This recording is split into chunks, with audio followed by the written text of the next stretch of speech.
Filipenses capítulo 1, versículo 1. A obra de Deus é maravilhosa, irmãos, né? Nós temos avançado tanto, crescido tanto. O Senhor realmente tem sido bondoso conosco. Estamos sempre, investindo na igreja, em pessoas e também na nossa estrutura. Cada vez mais o crescimento vai gerando isso, essa necessidade de investimento, e tudo isso é uma questão de fé. Filipenses capítulo 1, versículo 1, estamos falando sobre as cartas vivas de alegria, essa é a perspectiva que eu estou procurando compartilhar com os irmãos a partir da carta de Paulo aos Filipenses. Ainda não conseguimos passar do versículo 1, e hoje ainda nós não vamos conseguir passar, irmãos, mas eu prometo para os irmãos que vai ser só o começo, assim. Depois nós vamos fazer, porções maiores, é porque ela é muito preciosa, é muito preciosa a palavra de Deus, e o meu encargo é compartilhar com você aquilo que o Senhor tem ministrado no meu coração, e aquilo que eu percebo que vai nos edificar como igreja. Então vamos ler juntos novamente, Filipenses 1, versículo 1 e versículo 2, acompanha aí, diz assim: Paulo e Timóteo, servos de Cristo Jesus, a todos os santos em Cristo Jesus que estão em Filipos, com os bispos e diáconos, a vocês, graça e paz da parte de Deus, nosso Pai, e do Senhor Jesus Cristo. Até aqui, irmãos, a palavra de Deus, ela é de fato poderosa demais. Cada palavra, cada versículo, cada capítulo, ela tem um significado tão poderoso, tão grandioso, eu sempre oro todos os dias para que o Senhor dê revelação da palavra, revelação da Escritura Sagrada, para que o Senhor abra os olhos do entendimento, para que a gente possa, vamos dizer assim, sugar tudo aquilo que Deus nos oferece através das Escrituras. Como nós temos falado, talvez por nós termos livre acesso em relação à Escritura, talvez eu e você não valorizamos tanto como deveríamos valorizar a Escritura Sagrada. Embora, o que eu tenho visto, principalmente nesse ano, e esse é o movimento que a gente tem feito, do engajamento dos irmãos no plano de leitura. Irmãos, está sendo poderoso. Eu quero dizer para você, se você ainda não está fazendo o plano, você precisa entrar conosco. Está sendo de fato algo poderoso. Eu creio que o Senhor está trazendo a revelação para você da importância, não somente da leitura, da leitura bíblica, mas a importância da Escritura Sagrada. E aqui em Filipenses, como eu já compartilhei com os irmãos na primeira semana, no sentido de introduzindo a série das cartas vivas de alegria, falando para você que todo livro da Bíblia tem sim o seu escritor, que ele é inspirado por Deus, e ele tem um endereço, ele tem para alguém que ele entrega, tem um motivo por que ele está escrevendo. Então quando nós começamos a acessar isso aqui, a compreensão daquilo que está escrito é muito melhor. Por que muitas pessoas elas não permanecem na leitura bíblica, elas não engajam na leitura bíblica? Por quê? Porque elas não entendem, e às vezes ela acha que simplesmente é a versão da Bíblia. Ok, a versão da Bíblia, irmãos, ela ajuda e bastante, mas ela não é suficiente. É necessário ter o entendimento da mensagem, é necessário ter o entendimento da Escritura, o que essa pessoa que está falando, o que ele está querendo dizer, para quem ele está falando, entende? Então nós vamos ver aqui no Novo Testamento, principalmente com Paulo, são cartas, então é uma pessoa escrevendo para outra. Eu sei que para nós hoje, não tem mais tanto esse negócio de carta, Os negócios é mensagem no WhatsApp, então vamos pensar que é uma mensagem de WhatsApp aqui, que Paulo está enviando para esses irmãos, então ele está enviando com um motivo.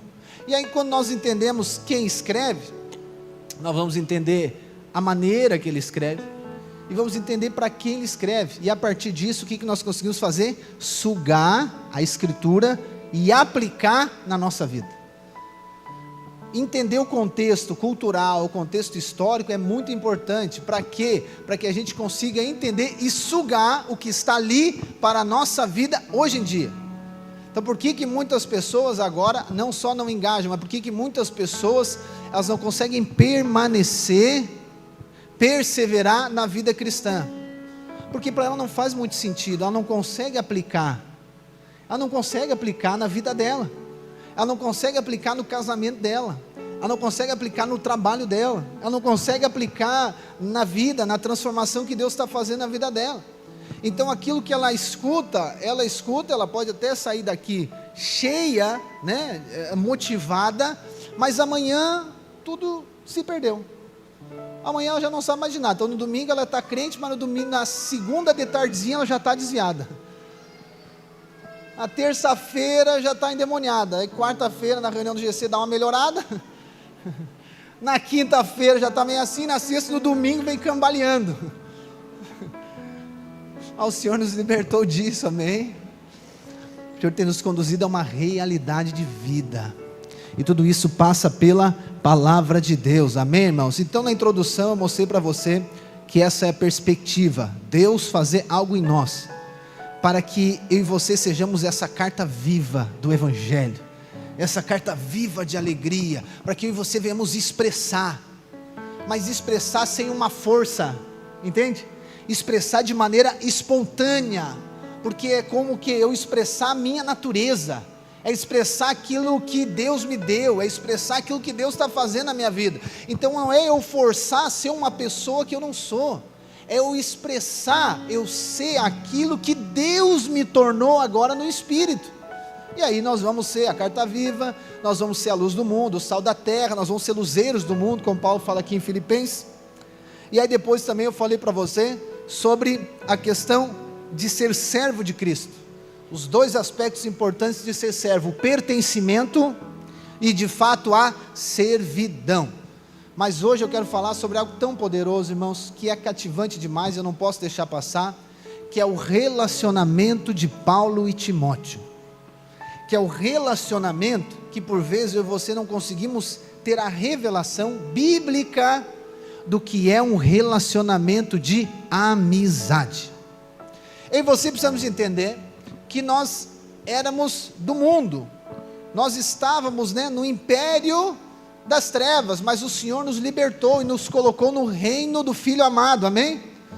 Então nós vivíamos de um jeito, havia um estilo de vida, e agora a minha posição mudou, o meu reino mudou, e existe outro estilo de vida, e aí nós vamos passando por um processo de transformação, e um tanto de coisa então, ou melhor, a maioria delas, precisa ser desconstruído, né? Precisa ser desfeito em nós e precisa construir novamente. Diversos fundamentos e conceitos, ou melhor, todos precisam ser desfeitos. E aí nós vamos para a questão dos relacionamentos. Por exemplo, o relacionamento com Deus, antes de você ter revelação da graça, como que era? Você não queria saber de Deus. A maioria de nós achamos que Deus é o quê? Deus é aquele Senhor, muito velho, cabelo branco, comprido, sentado num trono, com um cajado na mão, não era assim? A imagem que eu tinha de Deus era essa.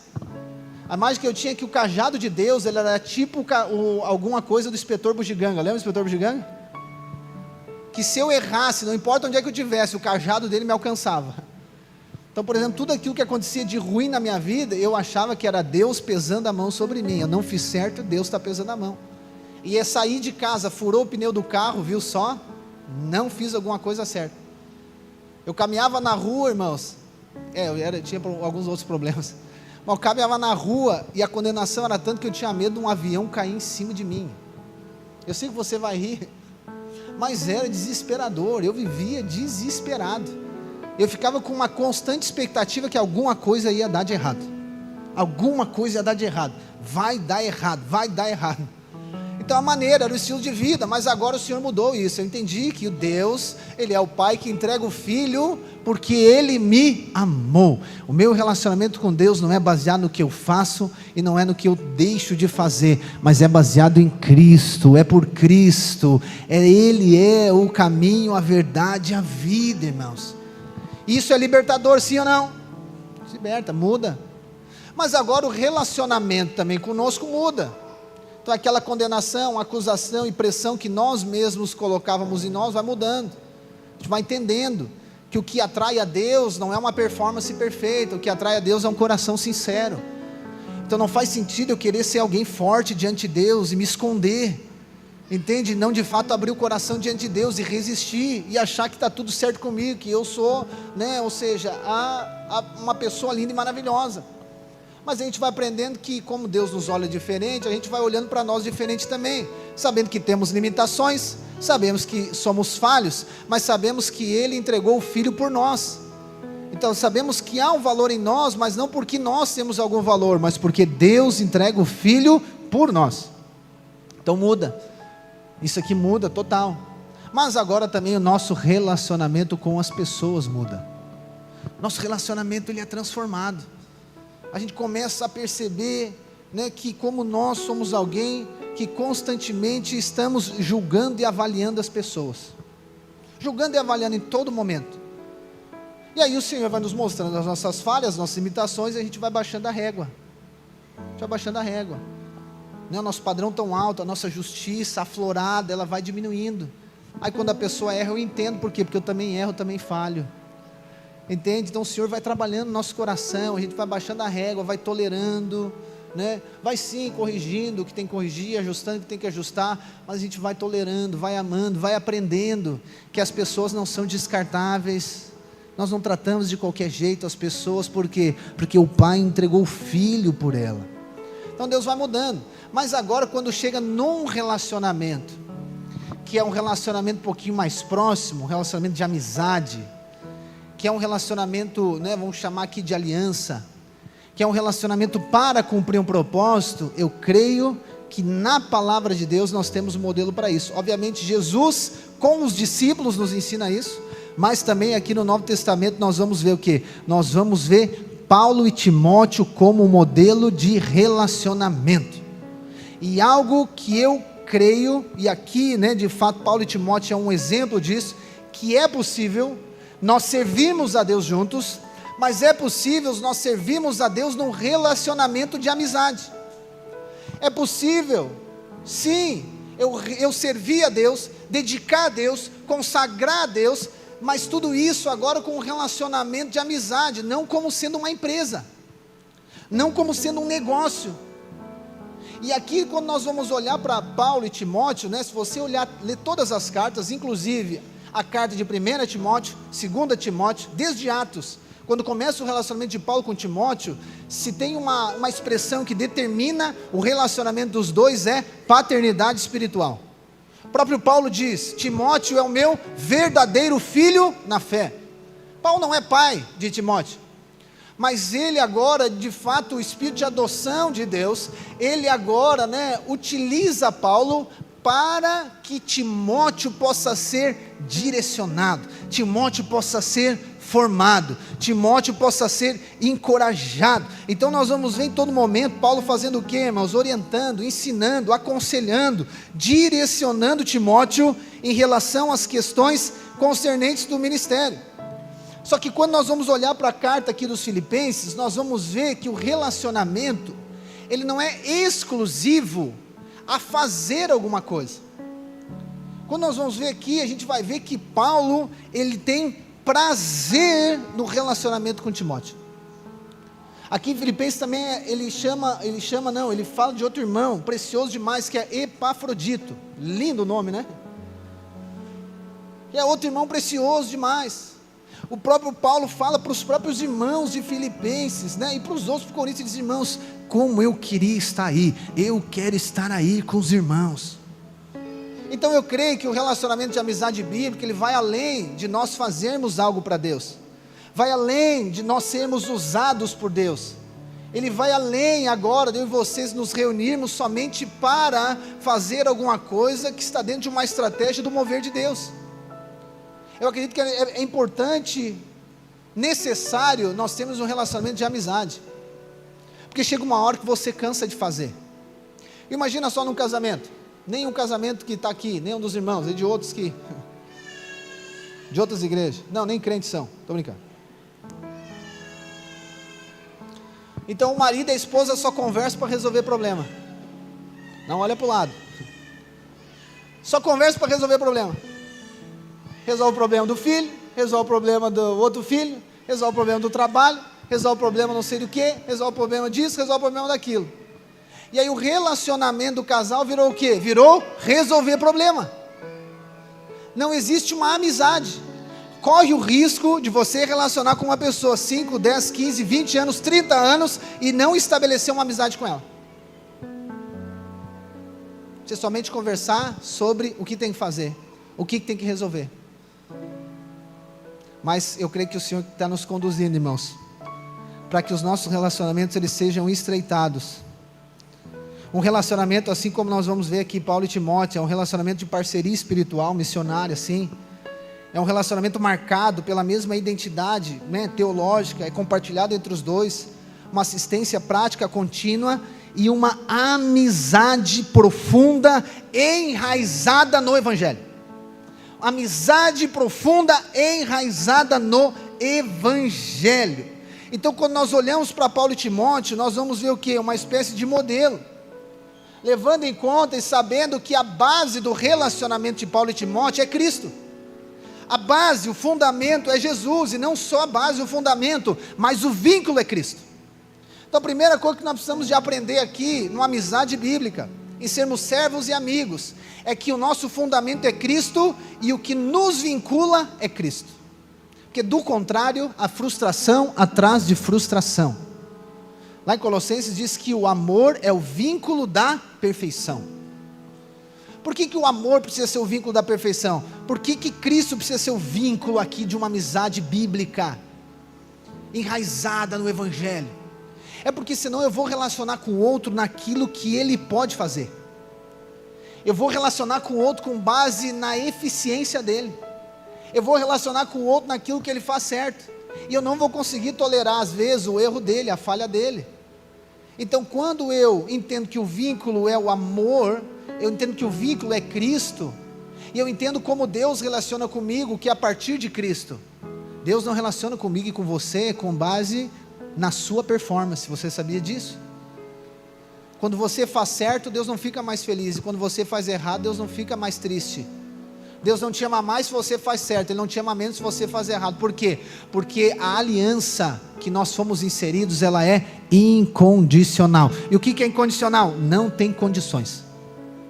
Então você pode fazer certo ou fazer errado, Deus continua relacionando com você da mesma maneira. E agora os nossos relacionamentos precisam ter a mesma base, o mesmo vínculo, irmãos. Eu preciso aprender que eu vou relacionar com as pessoas, não com base na eficiência dela, não com base na capacidade dela, mas eu vou relacionar com ela da mesma maneira que Deus relaciona comigo. Lembra que Jesus fala em João capítulo 13, 35? Jesus diz: um novo mandamento vos dou, qual? Amai uns aos outros como eu vos amei. É o modelo, é a base. Ah, pastor, mas a pessoa faz tanta coisa, faz bagunça, faz errado. Ok, e aí, você também faz? Não estou dizendo que você não deve corrigir, não deve ensinar, aí é outra coisa. Mas você não deve descartar. Imagina se eu for agora relacionar, vamos lá para o casamento. Casamento é legal, né? Para quem, pastor, falar? Se eu for relacionar com a minha esposa com base na eficiência dela, se ela for relacionar comigo com base na minha eficiência, não dura 5 minutos. Não dura 5 minutos. Imagina se um casamento for baseado assim, irmãos, um relacionamento de casamento. Então, se fez alguma coisa errada, descarta, joga pela janela e manda vir outra. Não quero mais. Por quê? Porque deixa a toalha molhada em cima da cama, deixa o chinelo fora, não corta a grama. Esse é grave. É gravíssimo. Não, essa é multa gravíssima. Estou brincando, mas é grave. Mas isso é fácil de resolver. Está entendendo? Então a esposa não faz, pastor, é que minha esposa não faz a comida igual a minha mãe fazia. Aí a gente vai entrar em outros aspectos, né? Não é hoje o dia. Mas enfim, está entendendo o que eu quero dizer para você? Então eu vou amar minha esposa com base naquilo que ela faz. Não. Por que eu tenho que amar minha esposa? Porque ela é linda e maravilhosa? Embora ela seja linda e maravilhosa, estou aproveitando aqui, irmãos. Embora ela é linda e maravilhosa, mas essa não pode ser a base do meu relacionamento com ela. Eu tenho que amar ela por quê? Porque Cristo me ama. E ainda assim, eu tenho que amar ela nem porque Cristo me ama ainda. Eu tenho que amar ela porque Cristo entregou a vida por ela. Por que eu tenho que cuidar da minha esposa? Por que eu tenho que guardar da minha esposa? Porque ela custou um alto preço. Mas vamos além agora do marido e esposa. Por que eu tenho que amar e guardar o meu irmão? Por que eu tenho que amar, guardar, preservar as amizades? Por quê? Porque a vida dela custou o sangue de Cristo, irmãos. É precioso. Cada pessoa é preciosa. Então eu não vou relacionar com ela com base naquilo que ela faz. Só que a dificuldade que nós temos é o quê? De relacionar com pessoas que não fazem o que a gente quer que ela faça, do jeito que a gente quer, na hora que a gente quer. Então é o seguinte, se é para ser assim, então eu não quero. Então é o seguinte, então vai procurar outro GC. Ou eu vou procurar outro GC. A dificuldade agora, entende? De entender que aquela pessoa foi uma pessoa que Deus me deu para relacionar, para cumprimento de um propósito. E Paulo entende isso aqui, irmãos. Paulo entende, esse é o primeiro aspecto aqui do relacionamento de Paulo e Timóteo, de Jesus e os discípulos, e de nós entre nós. Paulo entendeu que ele e Timóteo eram juntos cooperadores de Deus, irmãos. Quando nós entendemos que nós somos cooperadores de Deus juntos, muita coisa é resolvida. Porque senão acontece o quê? Fica acontecendo uma constante competição. Isso aqui é maturidade espiritual. Não sei se você tem filhos ou mais de um filho, mas se você tiver um filho ou mais de um filho, você vai entender muito bem o que eu estou falando. Em todo momento é uma competição. Lá em casa o pau quebra toda hora. Toda hora, porque ele fez isso, porque o outro fez aquilo ali, porque o Benjamin me empurrou, porque o Benjamin me deu um soco, porque o Benjamin chutou, porque o Benjamin empurrou, porque a Sara fez isso, porque o Judá fez aquele outro, porque a Sara comeu os 2 picolé, o Judá comeu 3 já. E tu saiu, comeu picolé e não me levou junto, e é uma confusão toda hora. Então uma competição toda hora é uma entregação, todo mundo vem falar, um vem falar do outro, irmãos. Eu vou botar um trono lá e uma coisa, você vai dizer Moisés agora aqui. Então é todo momento isso. Então quando eu não tenho a revelação que eu junto com os meus irmãos, eu sou cooperador com ele, nós somos cooperadores juntos agora de Deus, no propósito de Deus. Então o foco não é achar o problema do meu irmão, o foco não é olhar o defeito do meu irmão, o foco não é olhar o meu defeito, o meu problema, o meu foco e o nosso foco é o quê? É edificar a igreja, é cumprir o propósito de Deus. É a mesma coisa num casamento, irmãos, é uma canseira um casamento que é uma competição constante. Porque tu fez isso, porque tu fez aquilo, porque porque tu também não fez aquilo ali, tu não fez isso aqui certo, não fez aquele outro. Meu Deus, alguém quer receber uma medalha. Vontade de comprar um troféu e deixar lá, né? Ó, então tá, o troféu é teu, tu ganhou, errou menos. A taça Guanabara. Entende? Já viu que isso não leva a lugar nenhum, aonde tem que entender que o marido e a esposa, irmãos, isso é poderoso demais. A palavra diz que os dois agora eles são um só. Então como que eu vou lutar contra mim mesmo? Só que a palavra de Deus diz que nós, por conta do Senhor, nós somos um só. Então como que eu vou lutar contra mim mesmo? Como que eu vou ficar, Paulo diz na 1 Coríntios capítulo 12, como que o corpo vai ir contra ele? Porque nós temos que entender que somos cooperadores de Deus para cumprimento de um propósito, irmãos. E aqui na carta aos Filipenses nós vemos Paulo, eu já falei para você, Paulo não se apresenta como apóstolo. Paulo se apresenta como servo, e Paulo, olha só, irmãos, esse é o Espírito de Cristo. Paulo se coloca no mesmo nível de Timóteo. Irmãos, Paulo, nós vamos chegar no capítulo 3, você vai ver o currículo de Paulo. Paulo diz que ele é fariseu dos fariseus, ele foi treinado por Gamaliel, o mestre mais top que tinha. Aí quando ele vai dizer, quem está aqui é Paulo e Timóteo, servos de Cristo, ele se coloca na mesma posição de Timóteo, e também coloca Timóteo na mesma posição, ou seja, nós juntos somos cooperadores dentro do propósito de Deus. Então isso mostra essa humildade de espírito de Paulo, mas mostra também esse senso de equipe, esse senso de unidade, de estar junto. Ou seja, ele entendeu, né? E nós precisamos de entender, irmãos, que a edificação da igreja, o cumprimento do propósito de Deus está ligado ao relacionamento com as pessoas. Lá em 1 Coríntios capítulo 3, versículo 6, Paulo diz assim: eu plantei, Apolo regou, mas Deus é quem faz crescer, de modo que nem o que planta, nem o que rega são alguma coisa, mas unicamente Deus, que efetua o crescimento. O que planta e o que rega tem um só propósito, e cada um será recompensado de acordo com o seu próprio trabalho, pois nós somos cooperadores de Deus, irmãos. E vê se isso aqui é a vida da igreja. É assim que é a vida da igreja. Então lá o GC, como é que ele funciona? Uma pessoa convida, a outra chega lá e edifica, o outro chega lá, dá mais uma edificada, o outro envia, aí traz outra, e começa assim. Ou seja, é o corpo funcionando, é assim que é a vida da igreja. Ou seja, é assim que funciona num casamento, é assim que funciona em qualquer relacionamento, é assim que deve ser num relacionamento de amizade. Eu preciso de entender que agora nós estamos juntos para o cumprimento de um propósito. Nós estamos juntos para cooperar com Deus. Então não importa quem plantou, quem regou, num certo sentido, porque é Deus quem vai dar o crescimento. Só que às vezes a dificuldade de eu entrar num relacionamento de amizade profunda, enraizado no Evangelho, é porque não tem lugar para protagonismo, irmãos. Não tem lugar para protagonismo. Paulo está dizendo, quem planta não é nada, quem rega não é nada, mas quem é Deus. Ele é quem dá o crescimento. Então uma amizade profunda, para que ela, de fato ela não é manipulação, porque esse é do mundo, mas a amizade profunda, enraizada no Evangelho, o protagonista, base, fundamento e vínculo é o Senhor, irmãos. Nós estamos juntos por conta do Senhor, irmãos. Os relacionamentos então eles são importantes, necessários e determinantes para a edificação da igreja. Mas como eu falei, precisamos ter a revelação que a base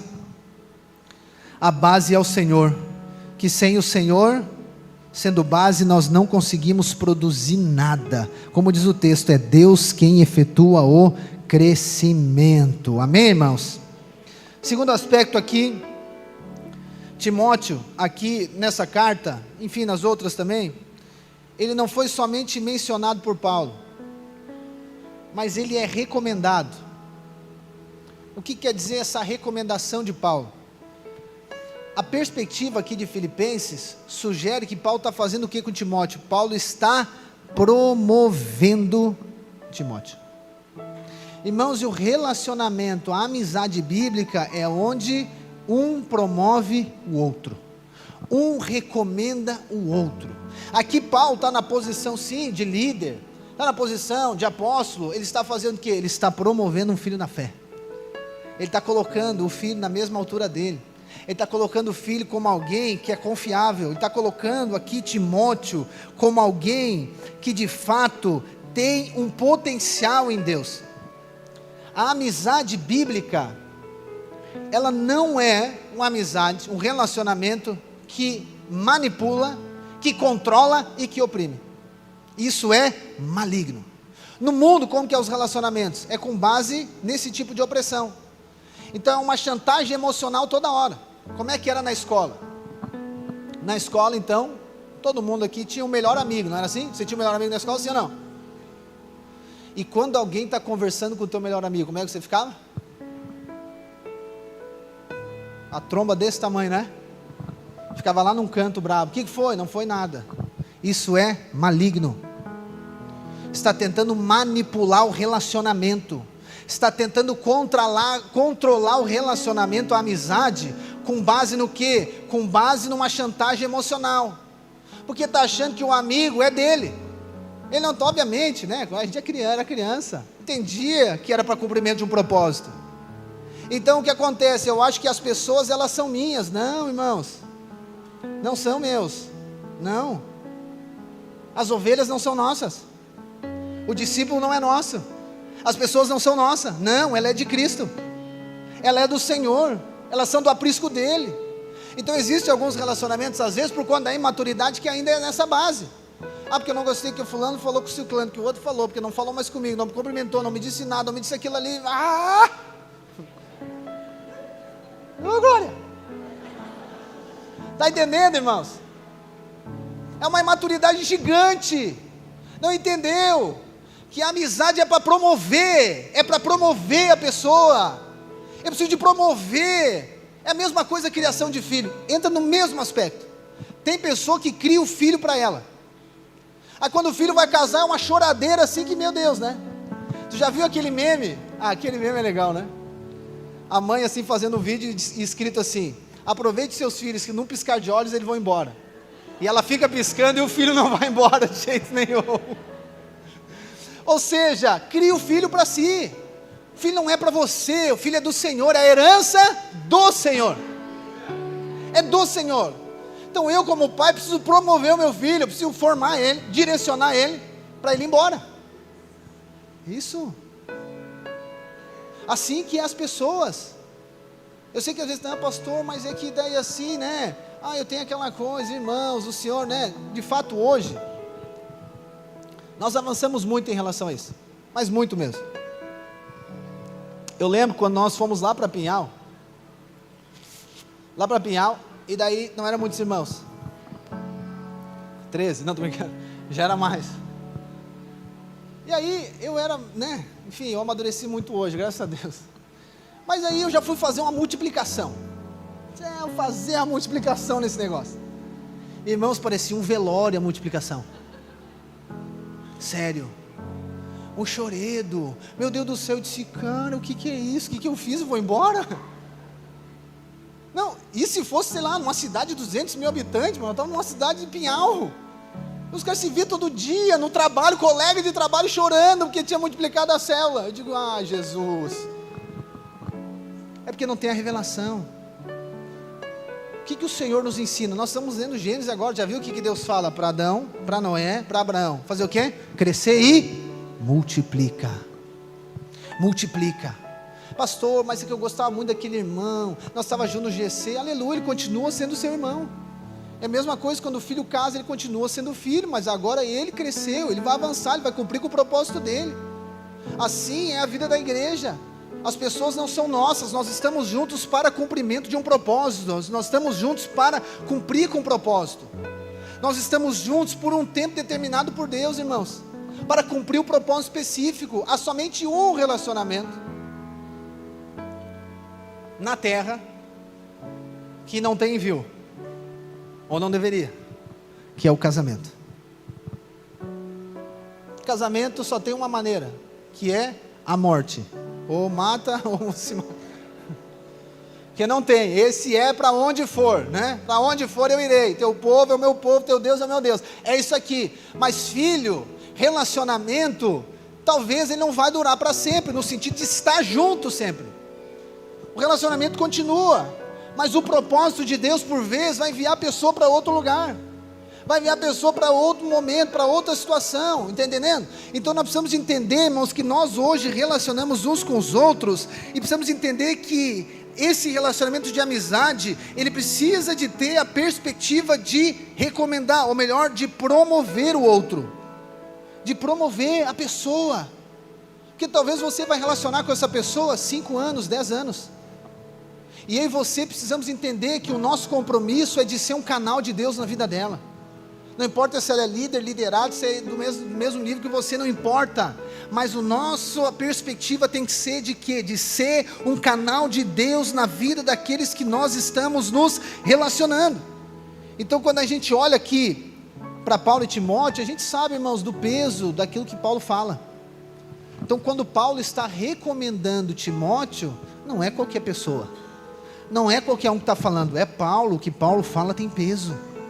Então os irmãos estão sabendo, Paulo está falando de Timóteo. Pastor, mas aí é mais desafiador.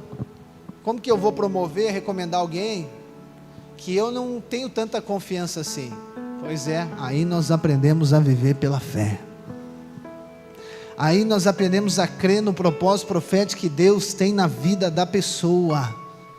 E aí nós vamos entender que esse relacionamento, ele não é natural, é um relacionamento espiritual.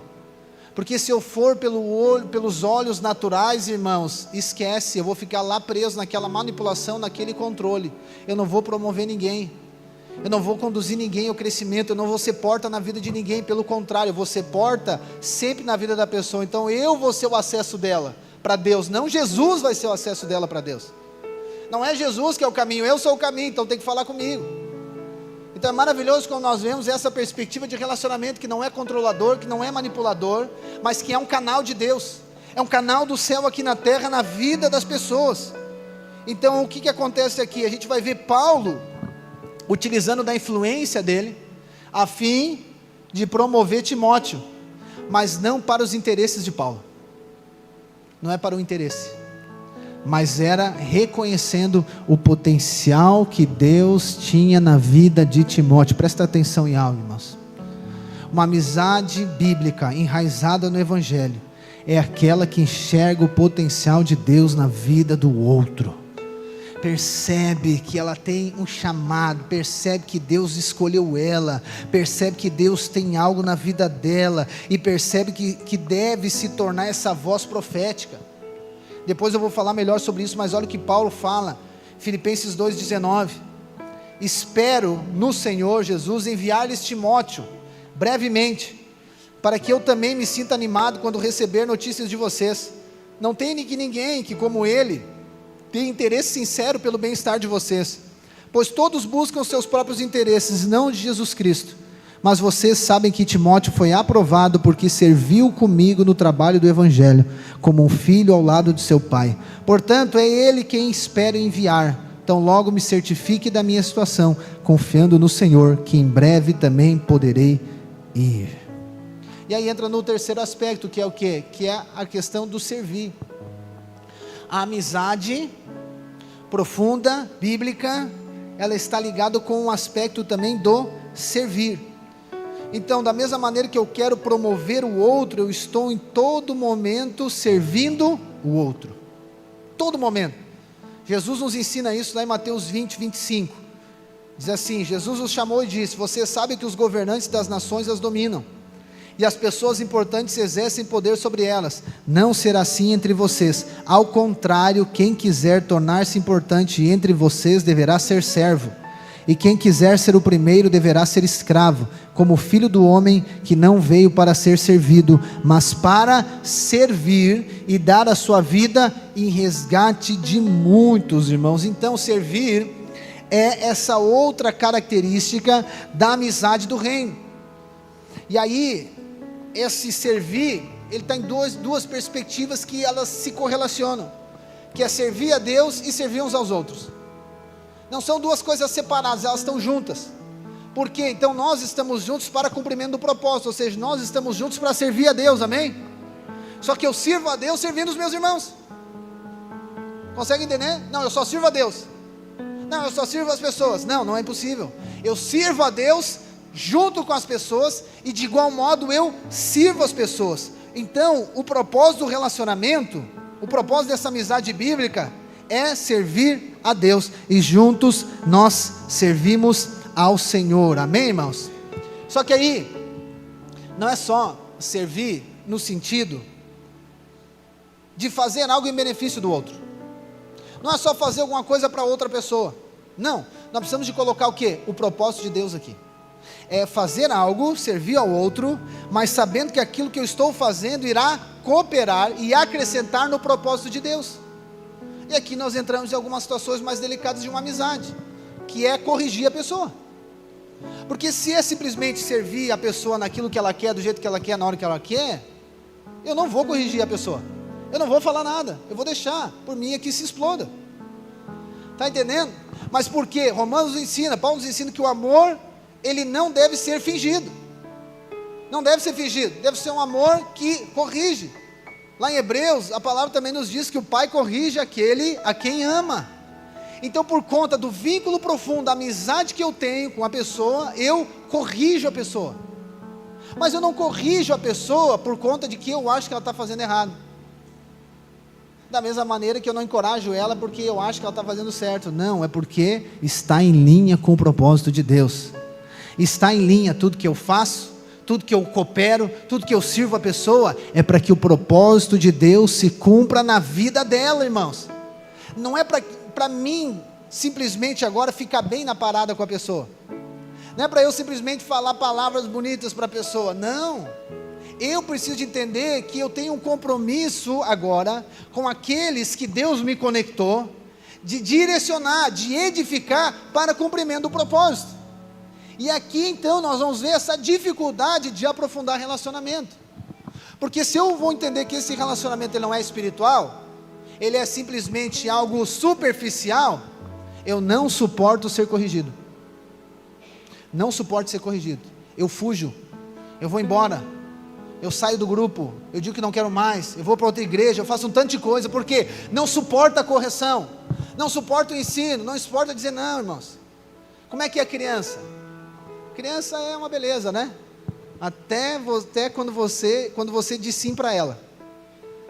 Você pode sair com seus filhos, aí você dá tudo que ele quer sorvete, quer picolé, quer bolachinha, quer todinho, quer traquinas, quer não sei o que, você dá tudo, você dá 10 coisas para ela. Aí quando ela pede uma coisa, você diz não, pronto, fecha a cara, não é assim? E ela esquece de todas as outras 10 que você deu. Por incrível que pareça, tem irmãos que são assim. Uma coisa que você diz não para ela, ela joga fora tudo aquilo que ela recebeu. Ela não reconhece, ela fica chateada porque eu não gostei do que me falaram, eu não gostei que agiu assim, eu não concordei com isso. Só que ela não está tendo a visão do propósito de Deus, amém, irmãos? Ela não está tendo a visão do propósito, ela está tendo a visão do quê? A visão nela, ela está olhando somente para ela. Então o meu compromisso, o seu compromisso como irmãos, como aqueles que têm uma amizade profunda, não podemos permitir que a pessoa ande desalinhada com o propósito de Deus na vida dela, não pode. Isso aqui é amar a pessoa, isso aqui é ser sincero com a pessoa, isso aqui é o que Jesus diz lá em João 15, o maior amor é aquele que dá a vida pelo amigo. Amizade não é o tapinha nas costas, não é ouvir a fofoca, não, amizade é dizer para a pessoa, irmão, está errado, nem que depois você tem que sair correndo. É dizer não, irmão, não estou dizendo que você tem que ser ignorante, antipático, estou dizendo que você tem que, xingar a pessoa, surrar ela, não. É só você dizer, irmão, não, obviamente tem um jeito, tem uma maneira de falar, mas tem que dizer não, está fora.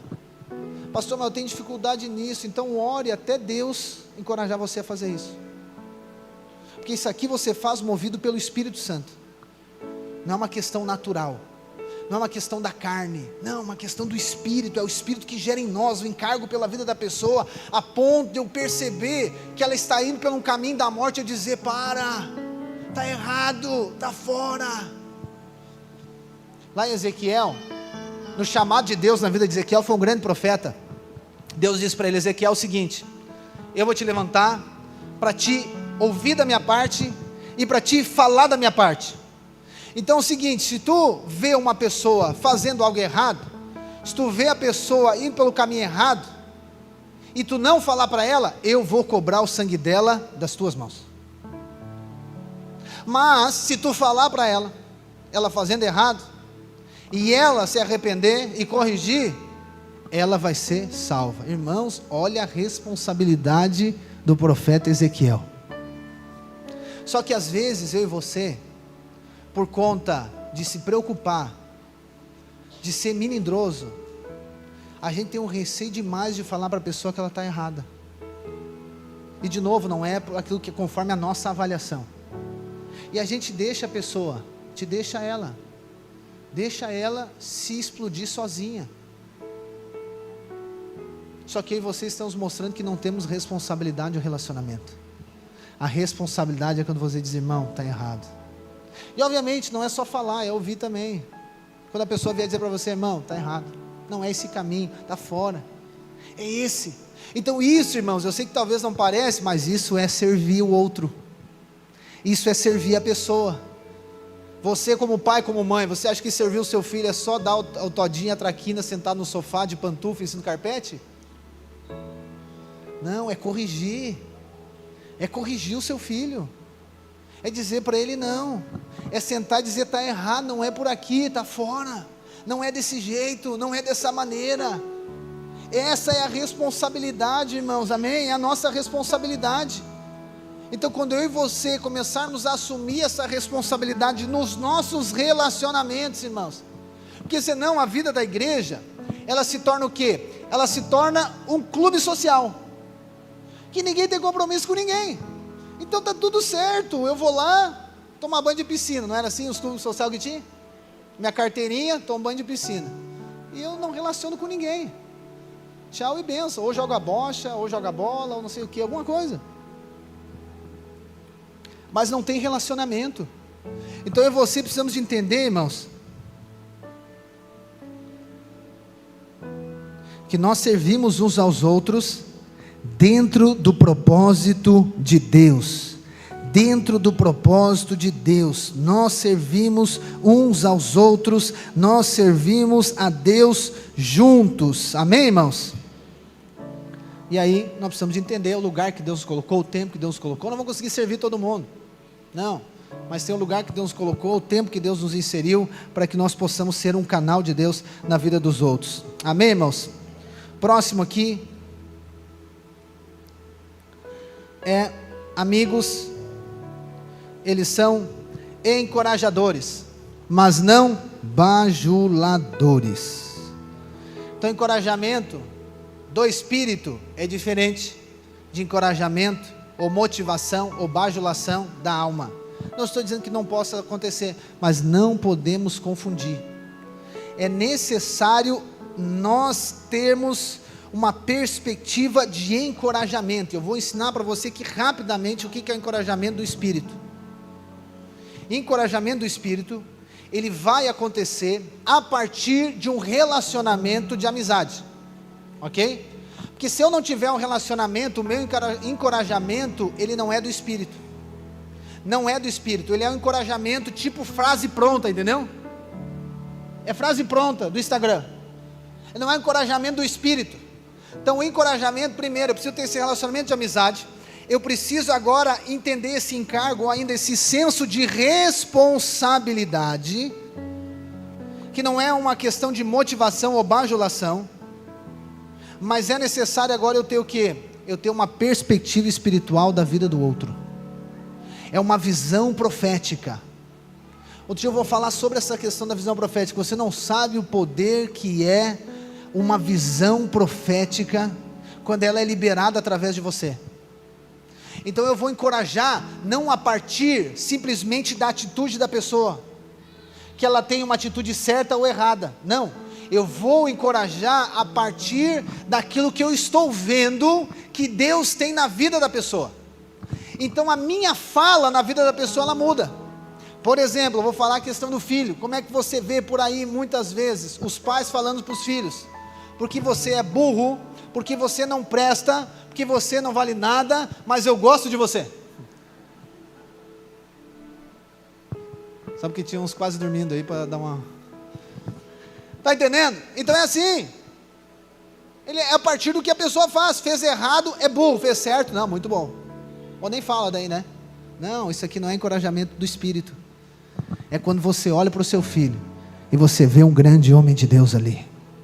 Você olha para sua filha, você é uma grande mulher de Deus. Você olha para o seu irmão, você vê um grande homem de Deus. Você olha para a irmã e você vê uma grande mulher de Deus. Você olha para aquele irmão que tem uma empresa, você vê a empresa dele sendo usada para o reino de Deus. E a partir disso, você declara. A partir disso, você fala. Você não fala aquilo que está acontecendo na hora, entendeu? Você fala aquilo que você vê pelos olhos da fé, o que Deus vai fazer na vida dela. Então o encorajamento, ele pode ter o elemento, presta atenção, pode ter o elemento da correção, mas ele nunca é só correção.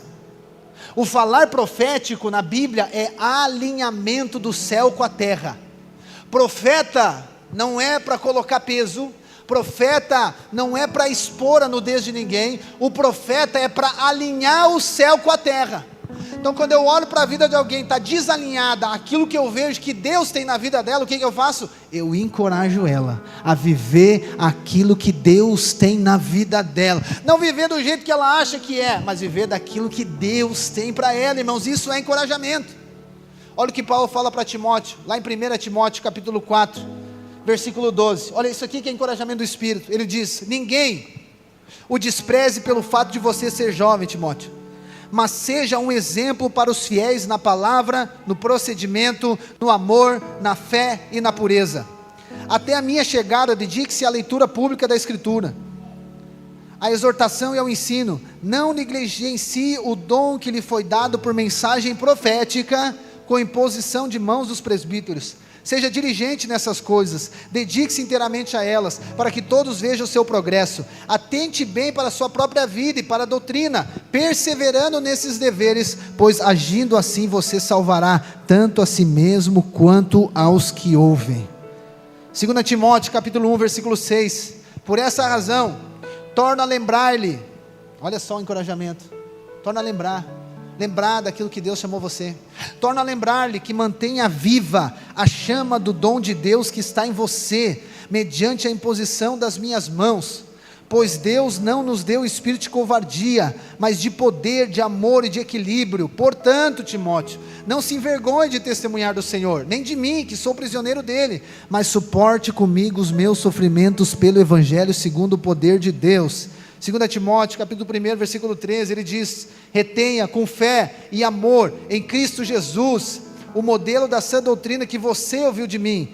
Quanto ao que lhe foi confiado, guarde por meio do Espírito Santo que habita em nós, irmãos. Relacionamento de amizade bíblica é um relacionamento de encorajamento espiritual, é um falar profético de Deus na vida da pessoa. Ok, você pode motivar a pessoa, pode dizer para ela coisas superficiais, ok, mas eu quero dizer, quando você entende o encargo, a responsabilidade por aquela pessoa que Deus conectou, você se sente responsável de profetizar na vida dela. E não é profetizar que eu estou vendo um anjo na tua casa, batendo na tua janela. Tá bom, se Deus mostrar isso para você, mas é profetizar aquilo que Deus tem na vida dela, profetizar sobre a vida dela, sobre a casa dela, sobre a família dela, é declarar o céu na terra, entendeu? Porque o encorajamento é isso, irmãos, a pessoa está desencorajada, ela está desencorajada agora, nós estamos lendo Gênesis, Abraão está desencorajado, o que Deus diz? Abraão, olhe para o céu, Abraão olha, conta as estrelas, assim será a tua descendência. Isso aqui é encorajamento do Espírito. Abraão está triste, olha para baixo, Deus diz, está vendo essa areia, Abraão? Assim será a tua descendência. Isso é encorajamento espiritual, irmãos. Não é simplesmente 3 horas de aconselhamento. E pode ter 3 horas de aconselhamento, não tem problema. Mas a palavra, ela é viva e eficaz. A palavra de Deus, a palavra profética, a palavra de encorajamento do Espírito. E é assim que Deus nos forma. Sabia que Deus colocou pessoas na sua vida para profetizar na sua vida? Deus colocou você na vida de pessoas para profetizar na vida dela. Você pai, você mãe, profetize na vida dos seus filhos. Verbalize o propósito de Deus na vida dos seus filhos. Declare, pastor, mas meu filho é uma agitação só. Está toda hora, é uma correria. Dentro de casa é um furacão. Aí você olha, é isso aqui, esse é profeta de Deus, olha aí a intensidade dele. Pastor, meu filho fala demais, minha filha fala demais. Olha aí o pregador que Deus está levantando. Agora, você marido, você esposa, você precisa profetizar na vida do seu cônjuge. Isso aqui é transformador. Eu até desafio você a fazer 1 semana de profecia. Imagina se você, ao invés de reclamar, profetizasse. Imagina que desajudar, imagina, em vez de você reclamar do seu marido, reclamar da sua esposa, você liberasse uma profecia, mas do Espírito, amém? De Deus. Imagina se você profetizasse, toda vez que você fosse reclamar do colega de trabalho, você profetizasse o propósito de Deus na vida dele. Toda vez que você fosse reclamar do seu patrão, você profetizasse o propósito de Deus na vida dele. Toda vez que você fosse reclamar da cidade, você profetizasse o propósito de Deus na cidade que Deus colocou você. Toda vez que você fosse reclamar do irmão do GC, você profetizasse aquilo que Deus tem na vida dele. Oh Deus, aleluia. Oh irmão, isso aqui é uma revolução. Se você fizer isso aqui é uma revolução. É aqui que o céu invade a terra, quando é liberado palavra de vida. E é nesse relacionamento de amizade, irmãos, aonde nós profetizamos uns na vida dos outros. Antes de passar para o próximo, tem um outro momento de encorajamento que é fantástico. Um modelo, que é lá em João quando Jesus, o reencontro de Jesus e Pedro, depois da ressurreição, irmãos. Uau, aquela história ali é fantástica. Pedro, como você sabe, ele era discípulo de Jesus, mas ele negou Jesus, negou,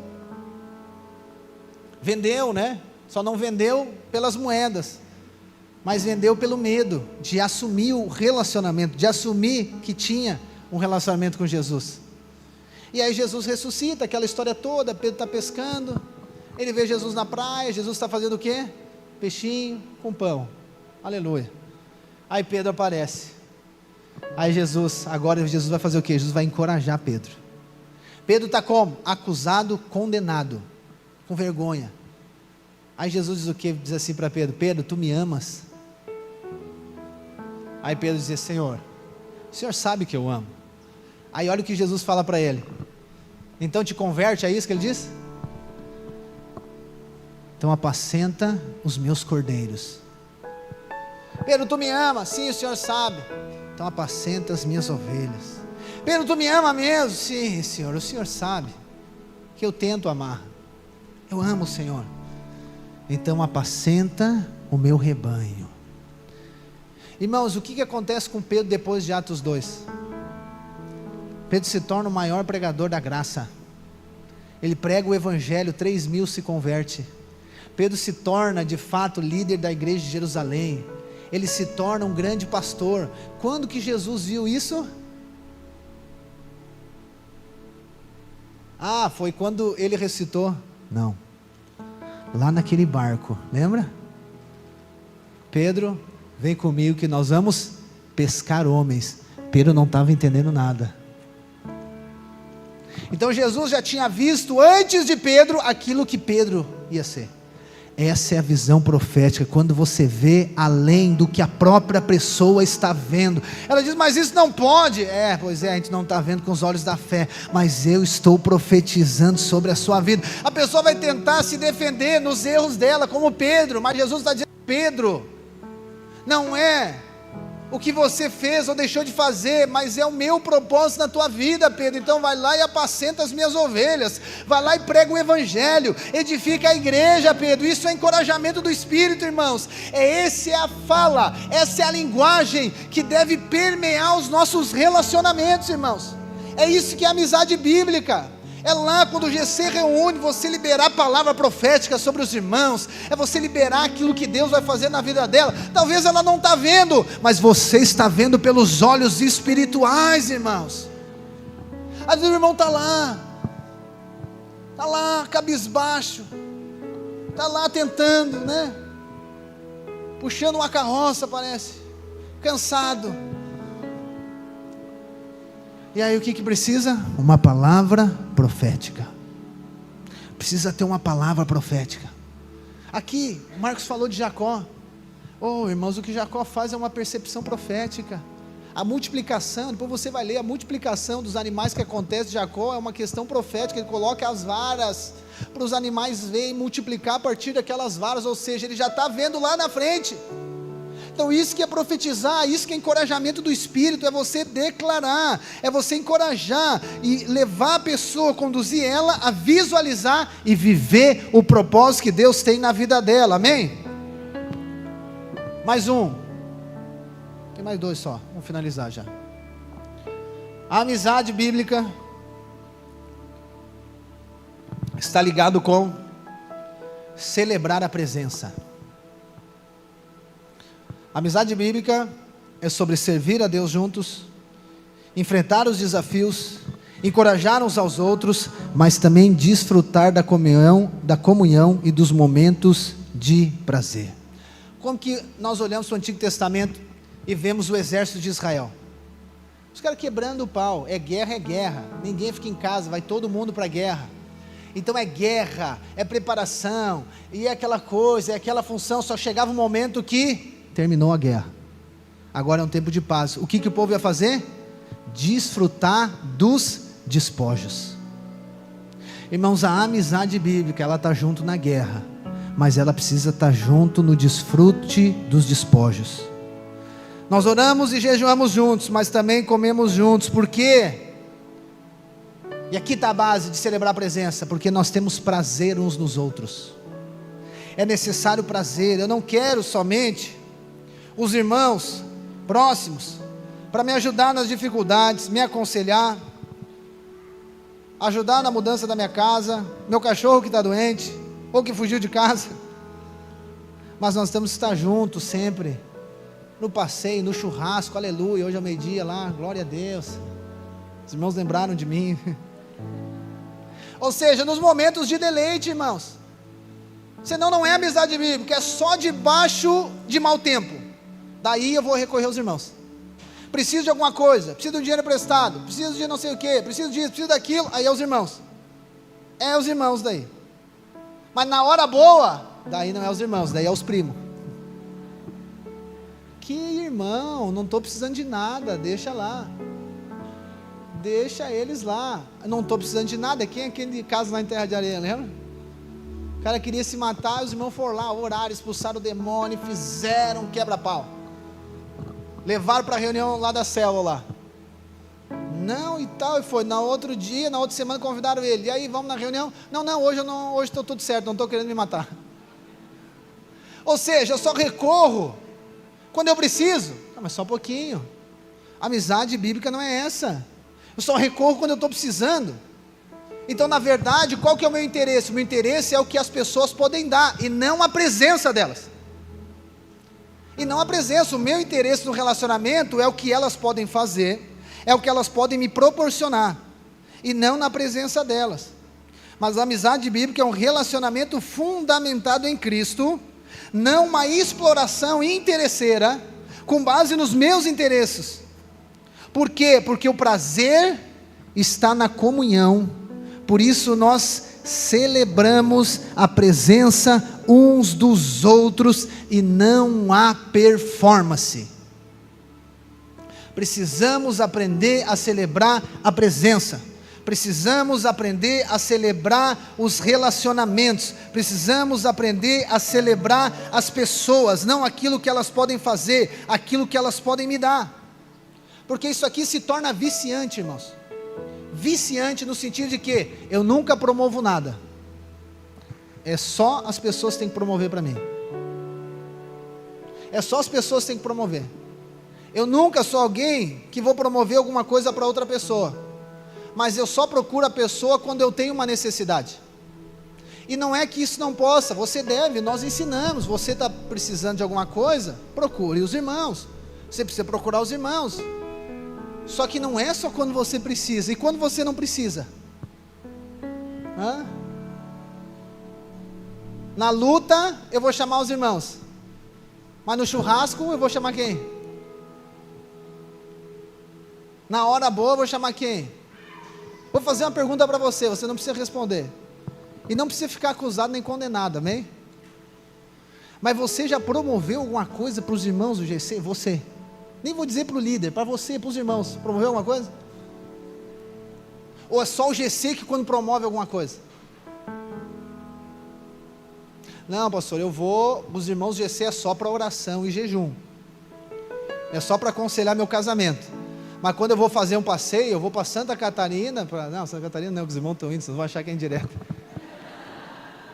São Paulo, eu vou com quem? Quem é que você leva? Se você tivesse hoje um vale churrasco, você convidaria quem? Pastor, eu convidaria meu tio. Amém, vou convidar. Mostra que é nele que está o seu prazer. O prazer, o prazer no relacionamento é com quem mais você está. Quando você não precisa, entendeu? Não é uma obrigação. Por que às vezes você relaciona lá com o colega de trabalho? Porque você trabalha junto, senão você não quer nem ver ele pintar de ouro. Nem quero ver na minha frente. Por que às vezes você relaciona com os irmãos da igreja? Só porque ele é do mesmo GC que você. Mas não é porque você tem prazer nele, não é porque você tem prazer na comunhão, não é porque você tem prazer, irmão, vem cá, vou fazer um café para nós aqui, não, irmão, vem cá, tem que falar contigo, estou precisando de 200 pilas emprestado.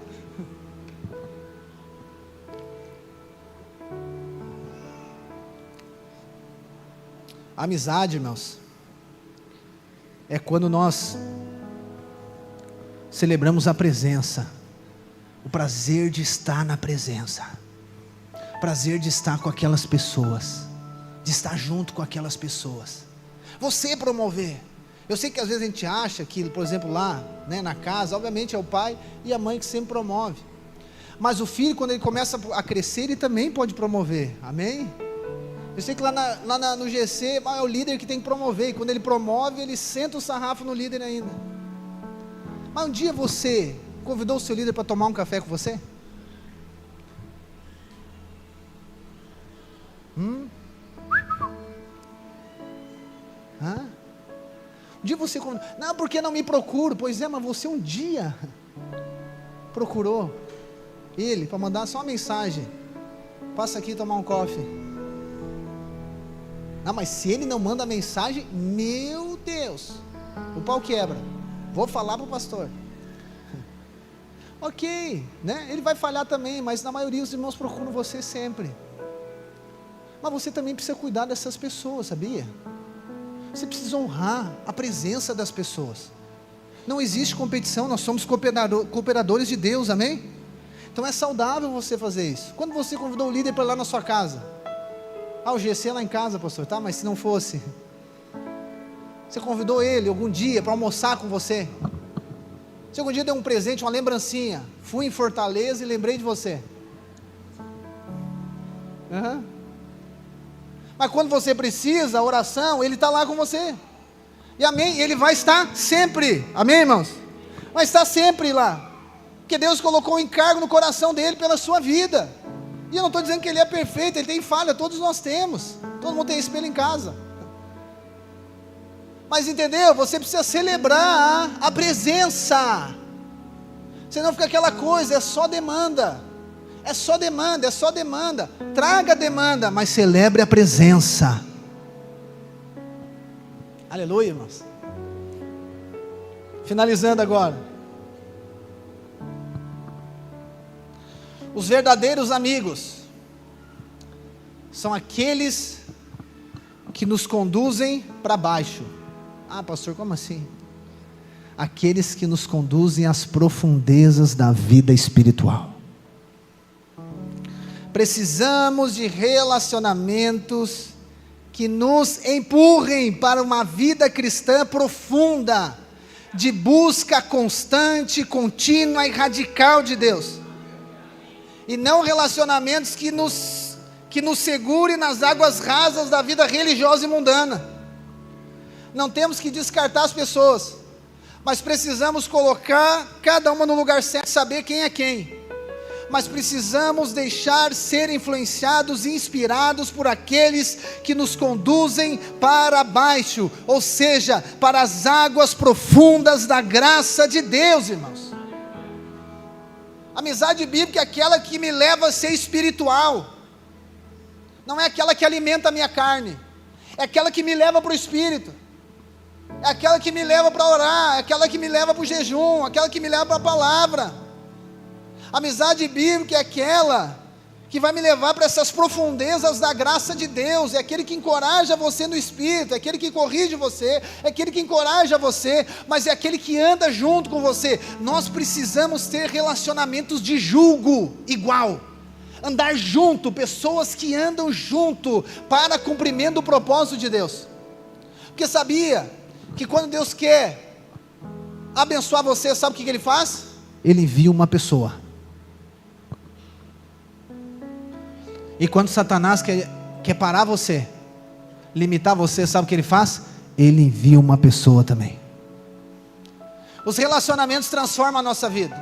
Ou um relacionamento vai gerar força em você, ou o relacionamento vai gerar fraqueza em você. De novo, não descarte ninguém.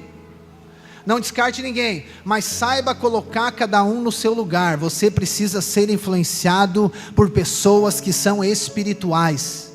Você precisa ser influenciado por aqueles que conduzem você para uma revelação mais profunda da graça de Deus. E dessa maneira, as nossas conversas vão deixar de ser somente das coisas dessa terra.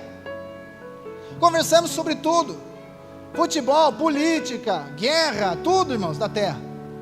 Mas chega um momento que o relacionamento ele se torna espiritual, o relacionamento ele se torna profundo em Deus, que agora o compartilhar, ele é sobre o mover de Deus, é sobre o que Deus está fazendo, e juntos nós começamos a sonhar os sonhos de Deus, e vamos buscar a vontade de Deus de todo o nosso coração, irmãos. É maravilhoso conversar das coisas dessa terra, só que esse é um nível raso. Não estou dizendo que não pode conversar, converse, mas você precisa ter relacionamento que pega na sua mão e faz você olhar para o céu e contar as estrelas. O relacionamento que encoraja você a viver o sobrenatural de Deus. O relacionamento que leva você agora a cumprir o propósito de Deus. Irmãos, nós precisamos relacionar com aqueles que são intensos espiritualmente, irmãos. Amigos de oração, de jejum, de leitura, de compartilhamento da palavra. E não somente que sejam distrações para que a gente cresça. Você sabe o quanto que nós somos influenciados pelo mundo, irmãos? Você sabe quanto que o mundo nos influencia?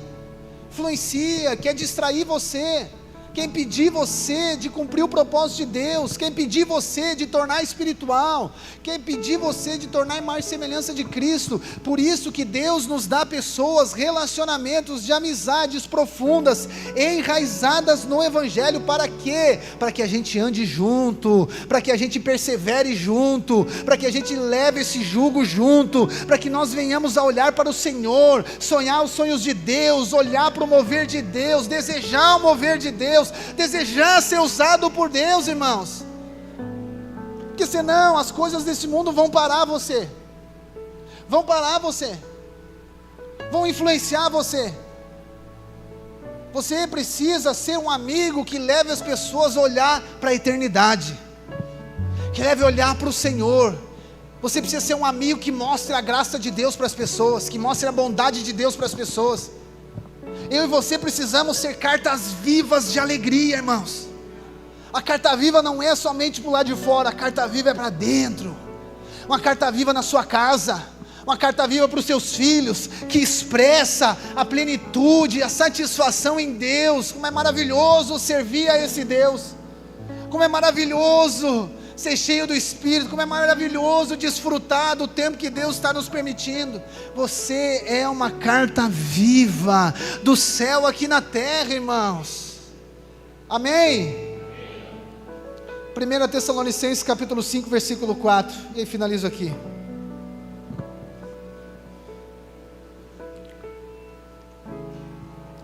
Paulo diz: mas vocês, irmãos, não estão nas trevas, para que esse dia os surpreenda como um ladrão. Ele está falando da volta de Jesus.